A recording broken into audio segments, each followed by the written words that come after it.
Praise the Lord. കർത്താവിന്റെ അതിപരിശുദ്ധമേറിയ നാമം വാഴ്ത്തപ്പെടുമാറാകട്ടെ. അനുഗ്രഹിക്കപ്പെട്ട നല്ല സമയത്തെ ഓർത്ത് കർത്താവിന്റെ മാനവും മഹത്വവും പുകഴ്ചയും അർപ്പിക്കും. നല്ല സമയം എന്റെ പ്രിയമുള്ളവരെ അഭിസംബോധനയിൽ കർത്താവ് ഒരുക്കിയ വിലപ്പെട്ട അവസരങ്ങളെ ഓർത്ത് കർത്താവിന് സ്തോത്രം ചെയ്യുന്നു.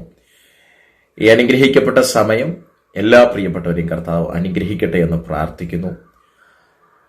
അവന്റെ പേര് ഇല്ലാതെയായി ഇനി അവനെക്കുറിച്ചൊരു നന്മയോ നല്ലതോ കേൾക്കുകയില്ല. അവൻ അവസാനിച്ചു, ഒരു യുഗം തീർന്നു എന്നൊക്കെ വിധി എഴുതിയ ചില വിധിയെഴുത്തുകളുടെ മേൽ ദൈവത്തിന്റെ അസാധാരണമായ കരം ചലിക്കും. ലൂക്കോസിന്റെ സുവിശേഷം 24-ാം അധ്യായം അതിന്റെ 8-ാം വേദഭാഗം ഇങ്ങനെയാണ് വായിക്കുന്നത്. അവർ അവന്റെ വാക്ക് ഓർത്തു. അടുത്ത പദം ഇങ്ങനെയാണ്: കല്ലറ വിട്ട് മടങ്ങിപ്പോയി 11 മുതലായ എല്ലാവരോടും ഇതൊക്കെയും അറിയിച്ചു. Praise God. വളരെ സുപരിചിതമേറിയ ഒരു നല്ല തിരുവചന ഭാഗം. യേശു കർത്താവിന്റെ ഉയർപ്പുമായി ബന്ധപ്പെട്ട് ശിഷ്യന്മാരുടെ ഇടയിൽ സംസാരിക്കപ്പെട്ട അറിഞ്ഞ ഒരു വിഷയത്തെക്കുറിച്ചാണ് ഇവിടെ പരാമർശിക്കപ്പെടുന്നത്. നമ്മൾ വായിച്ച വേദഭാഗം ഇങ്ങനെയാണ്: അവർ അവന്റെ വാക്ക് ഓർത്തു. Praise God. 3 ദിവസങ്ങൾക്ക് മുൻപിൽ അവർ കണ്ട കാഴ്ച ഏറ്റവും ഭയാനകവും ഏറ്റവും തകർച്ചയുമുള്ളൊരു കാഴ്ചയാണ് അവർ കാണുന്നത്.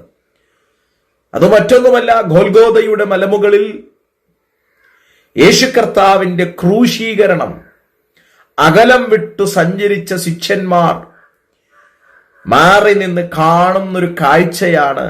അവരെ അമ്പരിപ്പിക്കുന്ന, വേദനിപ്പിക്കുന്ന, അവരെ മുറിവേൽപ്പിക്കുന്ന ഒരു കാഴ്ച. യഹൂദന്മാര് യേശു കർത്താവിനെ പിടിച്ചു ക്രൂശിക്കുന്നു. മാറി മാറി 6 കോടതിയിൽ വിസ്തരിച്ച് ഇവനിൽ ഒരു കുറ്റവും കാണാൻ കഴിയത്തില്ലെന്ന് പീലാത്തോസ് വിധിക്കുമ്പോഴും ക്രൂശിക്കുവാൻ ആക്രോശിച്ച് യേശു കർത്താവിന്റെ ശരീരത്തെ ഉഴവുചാലുപോലെ കീറി തലയിൽ മുൾക്കിരീടം ആഞ്ഞു തറച്ച് കണ്ടാൽ ആളറിയാത്ത നിലയിലാക്കി തീർത്തു. 3 ആണികളിൽ പച്ചപ്പൈൻമര കുരിശിൽ ആ മലമുകളിൽ യേശു കർത്താവിനെ ക്രൂശിക്കുവാനിടയായി തീർന്നു. ആ കാഴ്ച കണ്ട എല്ലാവർക്കും ഒരു കാര്യം ഉറപ്പാണ്: കണ്ടാൽ ആളറിയാത്ത നിലയിൽ ശരീരത്തെ ഉഴവുചാലുപോലെ കീറി മുൾക്കിരീടം തലയിൽ ആഞ്ഞു തറച്ച യേശു കർത്താവിന്റെ യുഗം അവസാനിച്ചു. ഭയന്നും എല്ലാവരും, ശിഷ്യന്മാരെല്ലാവരും അകലം വിട്ട് സഞ്ചരിച്ചവർ ഓടുകയാണ്. Praise God. അവരോട് ചോദിച്ചാൽ അവർ പറയും, ക്രൂശിക്കപ്പെടുന്ന കാര്യം യേശു മുന്നമേ അറിയിച്ചിരുന്നു, ഉയർത്തെഴുന്നേൽക്കുമെന്നും യേശു കർത്താവ് പറഞ്ഞിരുന്നു. പക്ഷെങ്കിൽ ഈ കാഴ്ച കാണുന്ന ഓരോ വ്യക്തിയും പറയും, ഉയർത്തെഴുന്നേൽക്കാൻ ഒരു സാധ്യതയുമില്ല. ഉയർപ്പ് നടക്കുമെന്ന് പറഞ്ഞത് വെറും വാക്കായിരിക്കാം, ആശ്വാസത്തിന് പറഞ്ഞതായിരിക്കാം. എന്റെ ഈ സന്ദേശം കേട്ടുകൊണ്ടിരിക്കുമ്പോൾ ചില തലമുറകളെ നോക്കി, ചില കുടുംബങ്ങളെ നോക്കി, ചില ശുശ്രൂഷകന്മാരെ നോക്കി പരിശുദ്ധാത്മാവ് കൈമാറുന്നു. ഇനിയും ഇങ്ങനെ മുൻപോട്ട് പോകത്തില്ല, ഇനിയും നല്ലൊരു ശുശ്രൂഷ വെളിപ്പെടത്തില്ല, ഇനി നിന്റെ കുടുംബം നന്നാകത്തില്ല, ഇനി നിന്റെ കുടുംബത്തിനകത്ത് നന്മയൊന്നും കാണത്തില്ല, നിന്റെ തലമുറ രക്ഷപ്പെടത്തില്ല, തലമുറയ്ക്കും നല്ല ഭാവി ഉണ്ടാകത്തില്ല എന്നിത്യാദി പദങ്ങൾ പറഞ്ഞ് ഹൃദയത്തെ മുറിവേൽപ്പിച്ച് ആമിഷ്ടോത്ര ഒതുങ്ങി ഒതുങ്ങി ഒരു കോണിൽ ഒതുക്കപ്പെട്ടു നിൽക്കുന്ന ചിലരെ നോക്കി പരിശുദ്ധാത്മാവ് പറയുന്നു, നിങ്ങൾ ചില വാക്കുകൾ ഓർക്കാൻ പോവാ. Praise God. നിങ്ങൾ ചിലത് ചിന്തിക്കാൻ പോവുക. ഞാൻ കേട്ട പ്രവചനത്തെ കുറിച്ച്, ഞാൻ ഇന്ന സമയത്ത് എന്നോട് സംസാരിച്ച ദൈവശബ്ദം ഇന്നതാണെന്ന് ആമേൻ ഓർത്തെടുക്കുവാനും മറ്റു പലരോടും സാക്ഷ്യം പറയത്തക്ക നിലയിലും ദൈവപ്രവൃത്തി വെളിപ്പെടാൻ പോവാ. ഹല്ലേലൂയ. ഇവിടെ വായിച്ചത്, അവർ അവന്റെ വാക്കോർത്തു. ഏത് വാക്കാണ് ഓർത്തത്? അതിന്റെ തൊട്ട് മുൻപിലത്തെ വേദഭാഗം, അവൻ നിങ്ങളോട് മനുഷ്യപുത്രനെ പാപികളായ മനുഷ്യരുടെ കയ്യിലേൽപ്പിച്ച് ക്രൂശിക്കുകയും അവൻ 3-ാം നാൾ ഉയർത്തെഴുന്നേൽക്കുകയും വേണമെന്ന് പറഞ്ഞതോർത്തുകൊള്ളുവീനെന്ന് പറഞ്ഞു. അപ്പൊ ക്രൂശിക്കുമെന്ന് മാത്രമല്ല, മൂന്നാം നാളെ കല്ലറയെ ഭേദിച്ച് പുറത്തു വരുമെന്നും ഉയർത്തെഴുന്നേൽക്കുമെന്നും പറഞ്ഞ വാക്ക് ഇവിടെ ഓർക്കുകയാണ്. ഞാൻ ഒന്നുകൂടെ പദങ്ങൾ പറഞ്ഞ് മുൻപോട്ട് പോകട്ടെ.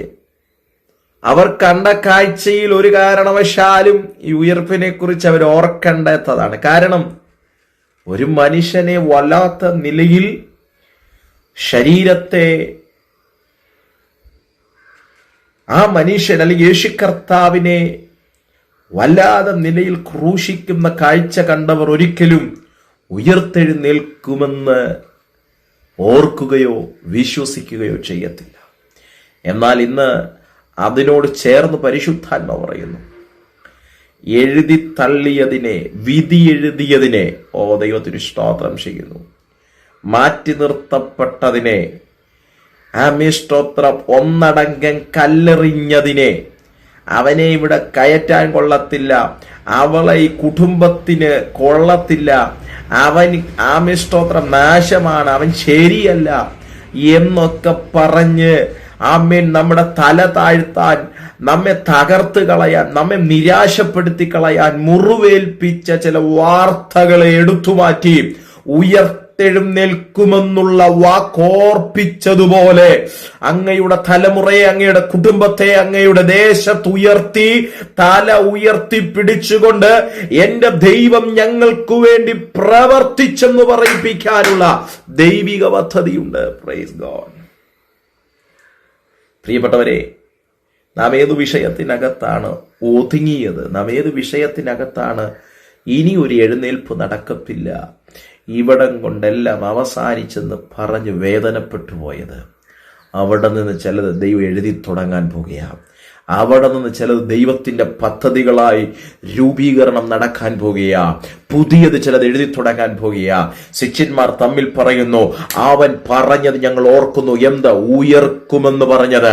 അതേ, ഇന്നലകളിൽ താങ്കൾ കേട്ട പ്രവചനത്തെ അപ്പാടെ മറക്കുന്ന നിലയിൽ, അപ്പാടെ നിരസിക്കുന്ന നിലയിൽ, ജീവിതത്തിനുടനീളം വന്ന് ഭവിച്ച ഈ നാളിതുവരെ വന്നു കയറിയ പ്രതിസന്ധികളും പ്രതികൂലങ്ങളും കഷ്ടതകളുടെയും ഞെരുക്കങ്ങളും കണ്ടിട്ട് ആ ദൂതിനെ അപ്പാടെ മറന്നു കളയുന്ന നിലയിൽ ജീവിതത്തിനകത്ത് പരീക്ഷകളും പരീക്ഷണങ്ങളും പ്രതിസന്ധികളും കൊണ്ടുവന്നിട്ടുണ്ടെങ്കിൽ പരിശുദ്ധാത്മാവ് ഓർമ്മിപ്പിക്കുന്നു, പരിശുദ്ധാത്മാവ് പറഞ്ഞ പ്രവചന ശബ്ദം നിറവേറാൻ പോകുന്നു. Glory to the Lord. Praise God. അതേ പ്രിയമുള്ളവരെ, ചിലത് ഓർക്കാൻ പോവാ, ചിലത് സാക്ഷ്യം പറയുമ്പോൾ കർത്താവ് എന്നോട് ഇന്നത് സംസാരിച്ചിരുന്നു, കർത്താവ് ഇന്ന സമയത്ത് എന്നോട് സംസാരിച്ച വേടുകളാണിത്.